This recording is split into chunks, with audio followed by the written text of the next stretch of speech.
let's say there's a fight in the cafeteria, which is Right. typically going to be handled, I mean, always would be handled by our administration. And if the SRO happens to be there, what happens? Because we obviously would not want any criminal action. If the fight is to the point where that's all that would happen, typically would be that a principal would handle it and would undergo our discipline procedures. Is the police officer required to get involved, or will he stay uninvolved? No. How will that happen? What will happen? So there is a balance. Okay. So school administrators function as school administrators and school staff function as school staff. And we would expect, and Ms. Dolch could also speak to that, but we would expect those school administrators to deal with those types of problems as they would in any other situation. And the SROs understand that. Okay. Not every crime that occurs in a school, as you well know, requires law enforcement action. And the general parameters that we are working under is if they would typically call for a law enforcement response for an incident. So if there was no SRO in a school and they would pick up the phone and dial 911, then those are typically the times when the SRO would be involved.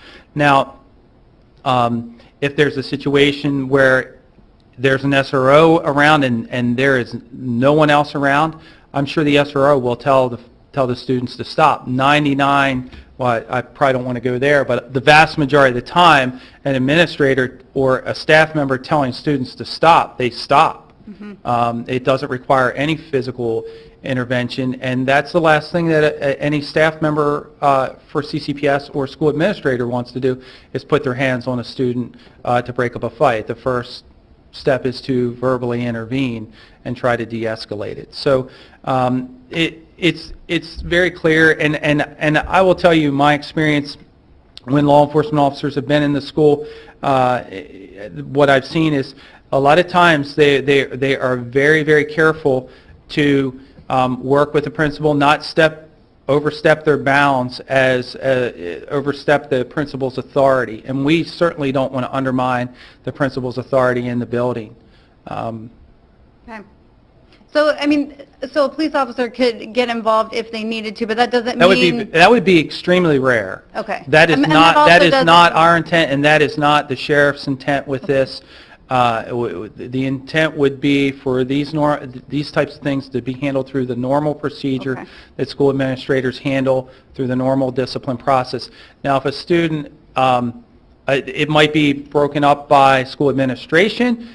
Maybe a student receives a very severe injury as a result of the fight. We see this occasionally within the schools. Right. At that point in time, there might be a law enforcement investigation that could result in charging.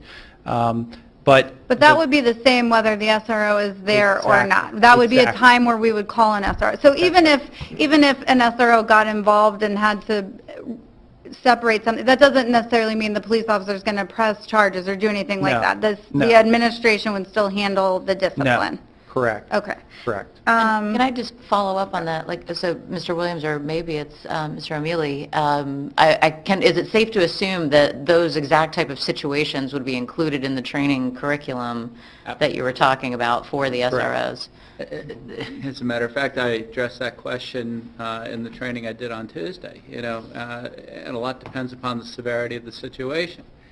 There's a huge difference between a scuffle between fifth graders on the playground and some of the serious brawls that we've seen in high schools across the state. Mm-hmm. And, absolutely there have been situations, even in this county, where we have called for law enforcement to get involved to help intervene.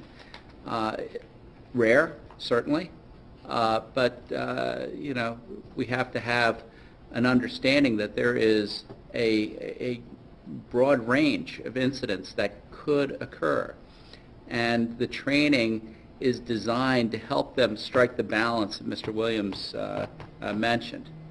Thank you. It's a qualitative issue.